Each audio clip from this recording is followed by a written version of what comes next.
வணக்கம் வணக்கம் மக்களே. வணக்கம். சரி, இப்போ ரொம்ப முக்கியமான விஷயங்கள் பற்றி பேசலாம். இந்த ஹைவே இஷ்யூஸ்னு நான் ஒரு எபிசோட் பண்ணின்னு இருக்கிறேன். அதோட இது தொடர்ச்சி தான் இந்த ஒரு காணொலியும். இப்போ ஏன் வில்லேஜ் ரோட்ஸில் அதிகமாக ஆக்சிடெண்ட்ஸுக்கான இது அதிகமாக இருக்குது அப்படின்றது ஒரு ரிப்போர்ட்டாக கொடுத்துருக்குறாங்க. அதாவது நேஷ்னல் ஹைவேஸில் நடக்கிற ஆக்சிடெண்ட்ஸு விகிதம்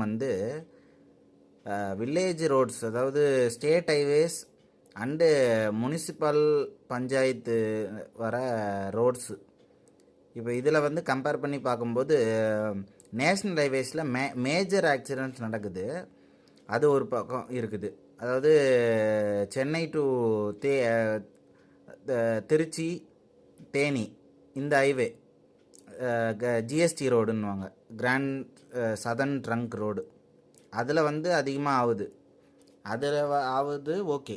ஏன்னா அதோட ஒரு நாளைக்கு வெஹிக்கிள் கிராஸ் பண்ணுற விகிதம் அதில் ரொம்ப அதிகமாக இருக்கும். இப்போ அந்த விஷயம் ஒன்று இருக்குது. ரெண்டாவது விஷயம் இப்போ இந்த காணொலியில் வர அந்த எல்லோ லைன் பாருங்கள். இதில் டபுள் எல்லோ லைன் இருக்கும். இது international standards double yellow லைன்ன்றது.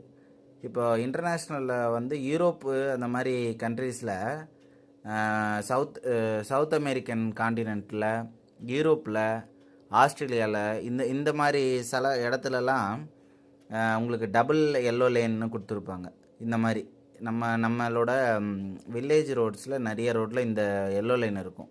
Actually இந்த டபுள் எல்லோ லைனோட மேஜர் விஷயமே எக்காரணத்தை கொண்டும் நம்ம ஓவர்டேக் பண்ணக்கூடாது அப்படின்றது தான் மெயினான விஷயம். எந்த எமர்ஜென்சினாலும் ஓவர்டேக்கிங் இந்த லெஃப்டில் போகிற வண்டி இந்த பார்டரை தாண்டி, இந்த எல்லோ லைனை தாண்டி, டபுள் எல்லோ லைனை தாண்டி அந்த சைடு போகக்கூடாது. ஆனால் இதை மேஜராக யாருமே இதை ஒரு இதாகவே பொருட்டாகவே மதிக்கிறது இல்லை. இது ஒரு மிக முக்கியமான காரணங்களாக சொல்லப்படுது இங்கே நம்ம வில்லேஜ் ரோட்ஸில் ஆக்சிடெண்ட் ஆகிறதுக்கான விஷயத்துக்கு.